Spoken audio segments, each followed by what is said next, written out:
Begitu juga di dalam hadis. Tidak ada kata-kata arkanus sholati wa sunnanus sholati di dalam hadis, nggak ada. Maka butuh kita itu tentang namanya bermadzhab, bermetode, cara kita beragama, cara kita beribadah kepada Allah Subhanahu wa ta'ala. Maka sangat penting sekali yang namanya bermadzhab itu. Ya. Kenapa? Karena kita satu, kita ya juga tidak paham betul tentang isi kandungan Al-Quran. Kita tidak paham betul tentang hadis.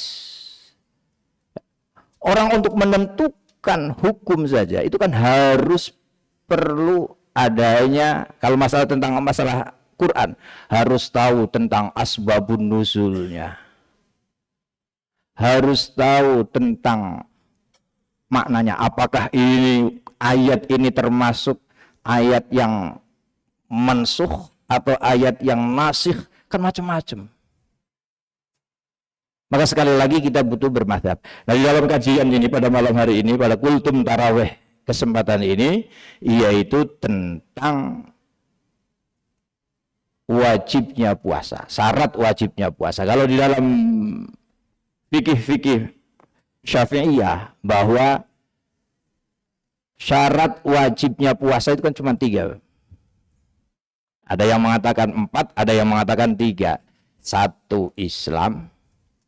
Yang kedua, baligh. Yang ketiga, berakal. Yang keempat, istitoah. Kayak haji, istitoah. Cuma 4 itu. Kalau 4-4-nya itu kita sudah dimiliki sama kita, maka kita berkewajiban untuk melaksanakan ibadah siam. Kalau Quran kan hanya mengatakan ya ayyuhalladzina amanu kutiba alaikumus siyam kama kutiba alal ladzina min qablikum la'allakum tattaqun. Imannya iman yang bagaimana kan tidak dijelaskan di dalam Al-Qur'an. Adanya di mana? Adanya di fikih. Di dalam hukum fikih itu tadi ada 4 orang-orang bisa terkena hukum wajib untuk menjalankan siam. Yang pertama, Islam. Kalau sudah bukan Islam, ya tidak ada kewajiban. Maka kita sebagai orang muslim, ketika kita menjalankan ibadah puasa, ya mohon maaf Bapak Ibu, nggak usah kepengen dihormati. Ada orang nggak puasa, ya biarin saja, bisa jadi dia bukan orang muslim. Karena kewajiban yang Allah berikan, ya ayyuhalladzina amanu, itu para mufassir mengatakan dinul Islam, yaitu khusus bagi orang-orang yang beragama Islam. Maka orang yang bukan muslim, ya tidak punya kewajiban untuk menjalankan ibadah puasa. Yang kedua ya baligh. Apa baligh itu? Baligh itu sudah mencapai umur yang sudah ditentukan. Di dalam hukum fikih, baligh itu ada 2 macam. Ini berbicara hukum ya. Baligh itu ada yang balighnya secara umur, ada juga bisa dikatakan dengan mibas. Mibas itu katakan mimpi basah, keluar sperma. Ini sudah termasuk baligh. Jadi kalau anak-anak kita sudah mencapai umur 15 tahun, walaupun belum keluar, mohon maaf ya, katakan sperma, mibas itu, mimpi basah itu, maka dinamakan baligh. Balighnya secara umur. Atau sebaliknya, ada orang atau ada anak yang belum mencapai umur 15 tahun, tapi sudah keluar mibas, mimpi basah, maka sudah baligh. Ini sudah berkewajiban untuk menjalankan ibadah puasa. Yang ketiga adalah berakal. Yang dimaksud berakal, semua manusia punya akal, tapi akalnya yang dipakai.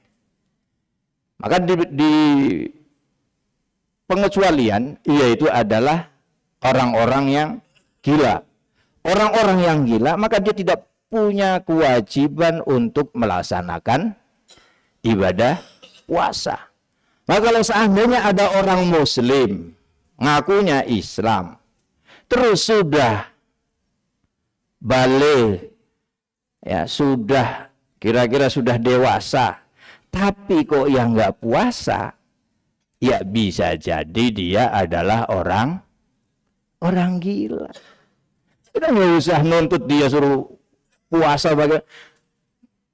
Kalau sudah mengaku dirinya muslim, terus sudah balik, nggak puasa, ya udah yang ketiga, berarti dia akalnya tidak dipakai, alias termasuk golongan orang-orang yang gila. Yang keempat, sebagian ulama mengatakan ada tambahan, yaitu istitoah. Apa istitoah? Mampu untuk menjalankan ibadah puasa. Kenapa? Karena ada orang yang sudah haram. Haram itu katakan sudah sepuh, sudah umur 70 atau umur 80 atau 90, yang sudah tidak mampu lagi menjalankan ibadah siam. Maka sebagian ulama mengatakan, mazhab Syafi'iyah, bahwa orang tersebut boleh tidak menjalankan ibadah puasa, tapi harus diganti dengan fidyah. Ini khusus bagi orang-orang yang sudah sepuh atau orang yang punya penyakit yang tidak bisa diharapkan sembuhnya. Sakit parah, tidak mungkin bisa diharapkan sembuhnya, maka wajib maka boleh tidak berpuasa, akan tetapi diganti dengan fidyah. Nah, kalau seandainya itu sudah terpenuhi, khusus bagi ibu-ibu ada pengecualian, yaitu bagi orang-orang yang haid, bagi orang-orang yang nifas, dan bagi orang-orang yang hamil dan orang-orang yang menyusui. Ini kadang-kadang ibu-ibu ada yang heran, bukan heran, ada yang kurang paham. Ada orang yang sudah lagi menyusui, begitu dia tidak berpuasa, tapi hanya dibayar dengan fidyah.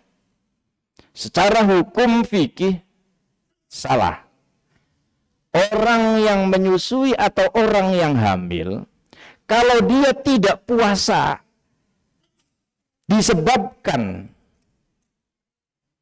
bayinya atau alasannya karena khawatir terhadap bayinya, maka dia wajib membayar dua.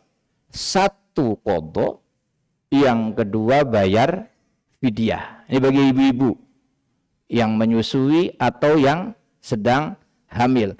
Kalau dia berbuka puasa atau tidak puasa itu karena khawatir kepada bayinya, maka bayarnya dua. Satu qadha, yang kedua adalah bayar fidyah.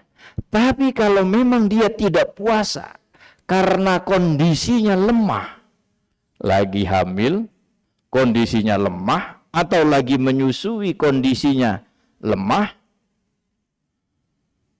maka yang wajib hanya qadha, tidak wajib membayar fidyah. Nah, itu kira-kira Bapak Ibu penjelasan singkat tentang fikih, tentang puasa. Mudah-mudahan apa yang kita amalkan pada malam hari ini diterima oleh Allah Subhanahu wa taala, ya. Apalagi ini akhir-akhir Rasulullah Shallallahu alaihi wasallam, ini sebagai motivasi kita.